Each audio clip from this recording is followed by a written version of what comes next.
So, good morning everyone. Today is we will discuss about Philippine modernity. So first, anong ibig sabihin ng modernity? Pwedeng pakibasa na nyo itong tatlo. Modernity is a term we use to refer to a mode of experiencing the world as an environment of ceaseless change. The complex process that brings this change about is called modernization. Modernist is the term we apply to those who are tried and made themselves approach in such a world. Sakit yung braso ko. Traditionalist refers to those who are intimidated by the new and derive comfort in nostalgic recollection of the past. Modernity is defined by Dennis Lehman. International Encyclopedia of Human Geography is a set of cultural, political, economic, and spatial relationships that influences social life, economy, and use of experience of time and space. Modernity is term used to refer experiencing the borderless change of the world. So, ang modernity, ito yung mga pagbabago at pag-unlad na ating nararanasan sa mundo sa kasalukuyan. Ito yung mga pagbabago at pag-unlad sa ating kultura, sining, at sa ating lipunan. So, sa makabagong panahon is marami tayong nai-experience sa ating paligid na pagbabago at pag-unlad. Isa na rin dyan ang pagbabago sa ating technology. Like, sa paglaganap ng internet at social media is mas napapadali yung pakikipag-communicate natin sa iba't ibang parte ng mundo. Like for example, is halimbawa yung mahal natin sa buhay, nasa malayo siya, nasa abroad. Through modernity, through internet, social media, is mas napapabilis yung pakikipag-usap natin sa kanila. Like unlike dati is kinakailangan pa nating sumulat ng letter at aabutin pa yun ng linggo or months bago makarating sa kanila. And ang modernity is hindi lang siya tumutukoy sa pagbabago ng internet. Tumutukoy din siya sa pagbabago sa lipunan at sa culture natin. It's because din sa mga taong, yung mga taong gusto nilang mag-expand yung knowledge nila, gusto nilang mas umunlad pa yung lipunan. So next, modernist and traditionalist. So, pwedeng pakibasa ulit. Modernist Modernist and traditionalist. Modernist is the term we apply to those who are trans and make themselves at home in such a world. Traditionalist refers to those who are intimidated by the new and derived comfort in nostalgic recollection of the past. So, ang pagkakaiba ng modernist at traditionalist is pag sa modernist, ito yung mga taong naniniwala sa mga bagong ideas, sila yung mga naniniwala sa mga bagong sila yung naniniwala sa mga bagong pananaw sa lipunan at sa kultura. And ang sa naman, traditionalist, sila yung mga taong masipag at mahilig itaguyod yung mga sinaunang paniniwala, sinaunang pamamaraan at kaugalian. At isa na rin dyan yung example sa mga traditionalist sa Philippines is yung pagsasabi ng po at opo at pagmamano. So, sa makabagong panahon is meron pa rin mga tao ng traditionalist na nagmamano, nagsasabi ng po at opo sa mga nakakatanda upang magbigay galang. So, itutuloy ni J. Mark yung report. So, ang report ko is technology and mechanization. Alam niyo naman na yung technology, di ba? Technology and mechanization. Di ba, dati dito sa Pilipinas, simpleng pamumuhay lang ito. Tsaka, alam niyo ba yung araro? Meron yun, di ba? Ginagamit yun sa pagtatanim, di ba? Tsaka, yung dati, naglalakbay sila gamit lang yung kariton. Alam niyo yun, kariton, yung hinila ng baka. Di ba? Ngayon, nag-upgrade na, di ba?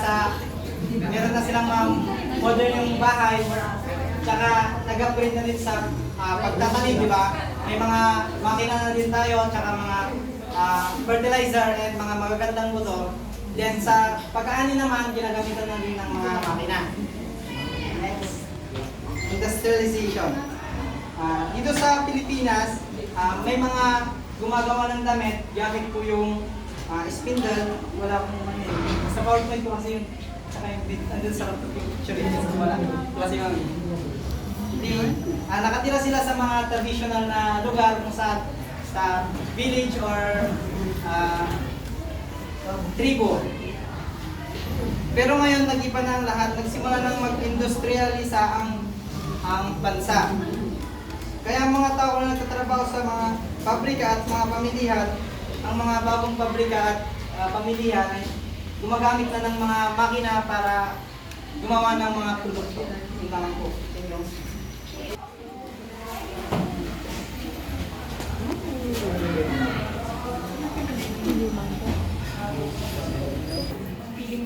So, ang part ko po sa report namin is yung political first pacification and development of mass media techniques. So, sa political participation po is nakapalo po dito yung pag-unlad ng ekonomiya at pantay na pamamahagi ng ilang sandali mula sa pagpindot sa pangangailangan ng pang-araw-araw na nais at italaga sa pagkilok sa politika. So, ang bawat patanda ay nagsisimula na basahin ng payagan at slim ng isang bagay tungkol sa politika.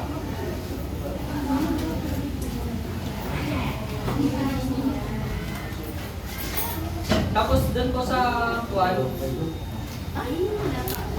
sa political participation po is na-influensyan po nila yung pamahalaan para sa kapakanan ng mga mamayan at pantay-pantay na pagkakataon. So, alam niyo naman po sa politika, kung ano yung mga ginagawa nila doon. So, ayun po. Tapos susunod po is yung sa development of mass media techniques. So, dito naman po, pinagsama-sama ng modernisasyon ang pag-unlad ng mga diskarte sa mass media.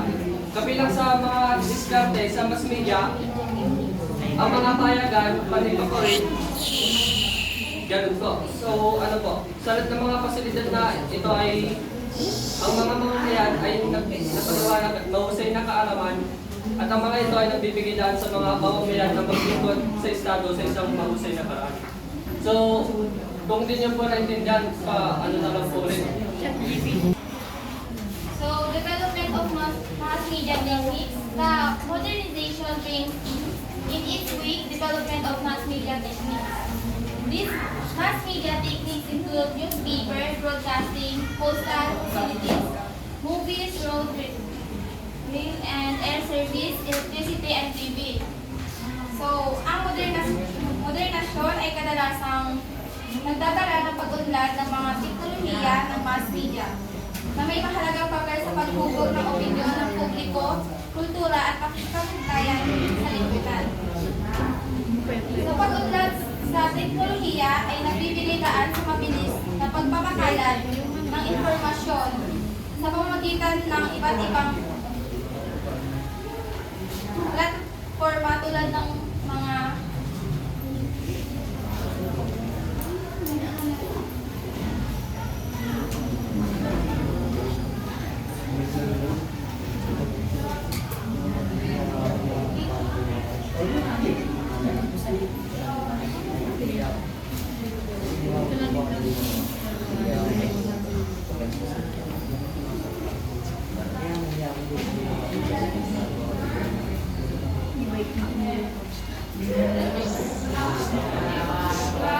So next sa social media, ay social mobility nanyo.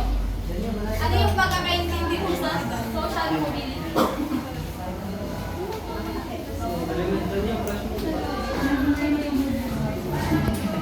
Social mobility. When the modernization of a country takes place, then the people go on migrating from the village to cities in search of better amenities and jobs. Sige ka lang. Sige, Kuya Ross. Pwede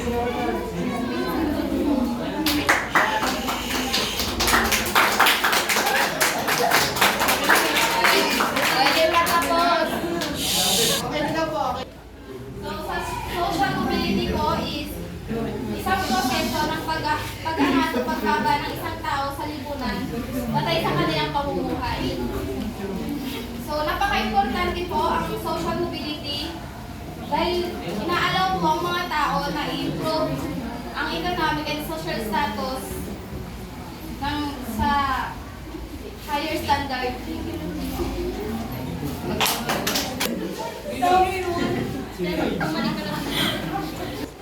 So next is yung cultivation of national identity. Pakibasa. Yung first bullet tsaka second bullet.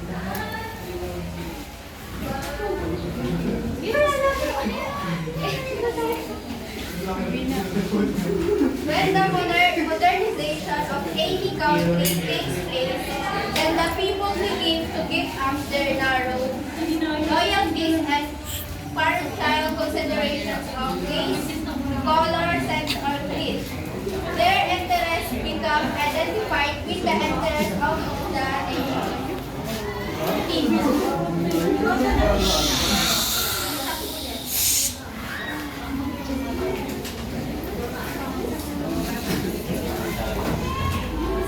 Modernization does not necessarily mean discarding traditional values and cultural or political identities. So modernization does not necessarily mean discarding all traditional. Gaya ng sabi ni Sheena kanina sa traditionalist is pinapractice pa din ng mga Pilipino yung pagsabi ng po as opo.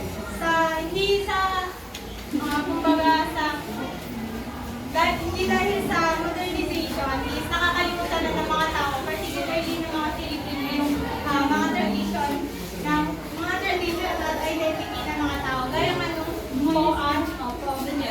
And modernization does not necessarily, for example, the Spanish and are traditionally conservative. Gaya man nung sinabi ko is sa Filipino is yung mga behavior and identity pa din ng mga tao is hindi sila nakakalimutan sa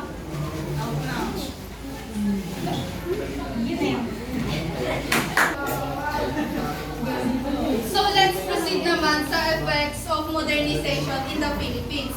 So here is matatalakay natin yung mga effect ng modernization sa ating religion, culture, politics, and economics. So first, kinakailangan muna nating malaman kung ano ang ibig sabihin ng modernization.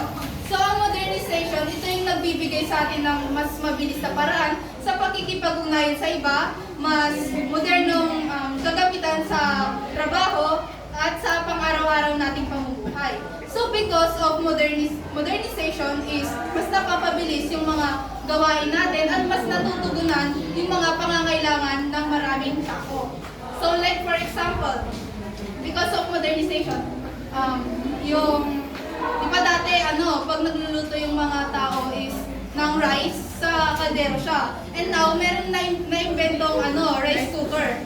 So, pwede siyang iluto sa because of electricity, because of modernization.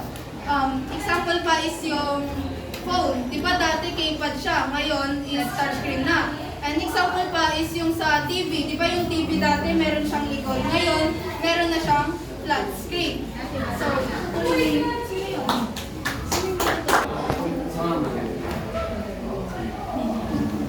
religion often shape the civilization, law, moral, ethics, social structure, art, and etc.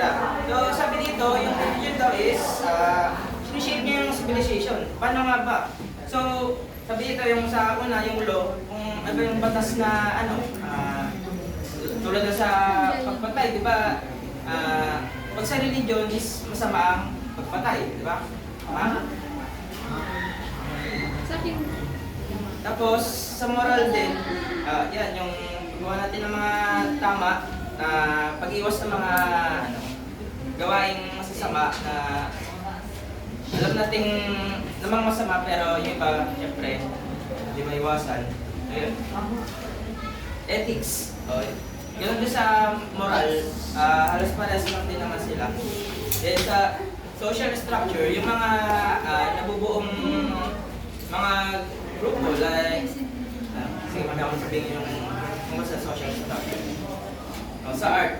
So sa art naman, nakikita natin yung mga tama ito?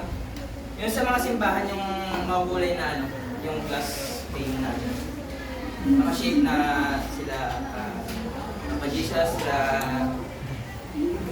Mary, mga ganun. Then sa music din, syempre, ginagamitan din natin ng music sa religion para ipakita din natin yung nagiging religyoso na.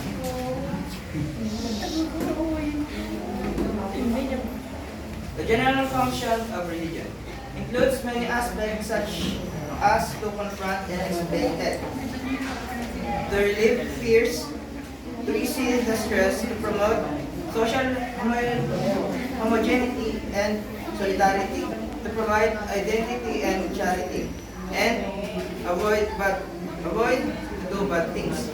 So dito rin sa ay yung general function ng isang religion ay yun nga, sabi dito, in-explain yung kamatayan, ano bang pwede mangyari sa atin pag namatay tayo, di ba?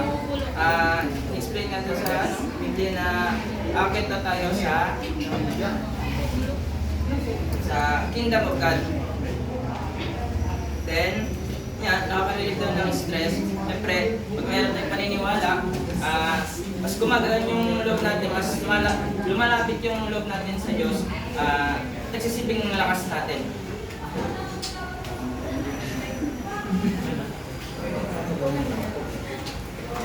Ganun din sa to ease the stress. So, yun nga. Then,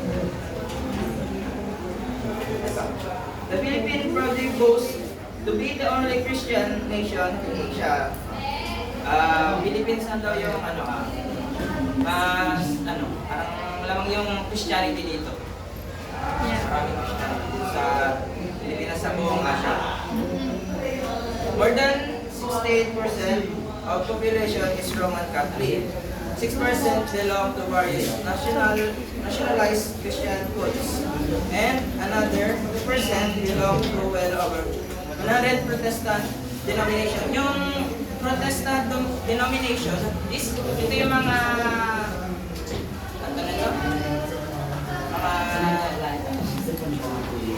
ibang rin naman mga ibang church, yung mga INC, mga Baptist, mga ganyan, Advent, mga ganyan. In addition to the Christian majority, there is a vigorous 4% Muslim minority. So, dito sa Pilipinas is merong 4% na Muslim ang religion. Then, ay sa amin ay nagko-concentrate yung yung religion na yun sa southern island of Mindanao, Sulu, and Palawan. Scattered in isolated mountainous regions, the remaining 2% follows non-Western indigenous beliefs and practices. So, ito namang non-Western indigenous beliefs and practices. Ito yung mga taong naniniwala sa mga anito, anita, na nakatira sa bundok. So, yun nga, ang mga paniniwala doon pag namatay naman sila is magiging hayop sila in the past, parang reincarnation, mga ganun. Then, the Chinese minority, although statistically insignificant, has been culturally influential in coloring Filipino Catholicism with many of the beliefs and practices of Buddhism, Taoism, and Confucianism. So dito naman sa Chinese minority, mga nahaluan na rin ng Chinese religion dito sa Pilipinas. Siyempre, ano kayo is, sa Manila, yung mga tao doon is naniniwala sa Chinese religion, like nagkakaroon sila ng insenso, mga ganun. Then, naniniwala sila dun sa mga beliefs nila. Ayun lang. Boys at the floor. Yung epekto ng modernization sa when it comes to culture. Like for example, di ba yung mga bata dati naglalaro sila more on outdoor games like luksong baka, tumbang preso, piko, ganon. At like ngayon, yung mga bata pag naglalaro sila is yung mga iPad, mga Mobile Legends, ganon, COD. So hindi lang sa mga laro naka-apekto yung modernization, pati na rin sa foods, ganyan. Madami rin natututunan yung mga Pilipino na ibang dishes, yan, sa mga fashion, and etc. Yung effect naman ng modernization sa politics is parang yung mga personalities daw ngayon or mga celebrities is mas nabibigyan ng pansin or mas pinapalo or pinaniniwalaan ng mga tao dahil na din sa yung social media or sa kasikatan na nila. Economics. Since the Philippines becoming more expanded to the knowledge and business transaction because of the influence of globalization and also the modernization becomes more evident to many countries as a reflection of the economic boom of the nation. So dito nga sa economic, umangat tayo dahil nga sa modernization at globalization. So mas nag-expand pa yung kaalaman din natin. Yun nga, yung sabi nila kanina na yung mga sinauna dati is medyo napapalitan na ng makabagong kaalaman, yun nga, umuunlad na yung ano natin, bansa, hindi man rapidly pero slowly. Pero ang mahalaga doon is umuunlad tayo, tumataas yung economy ng isang bansa.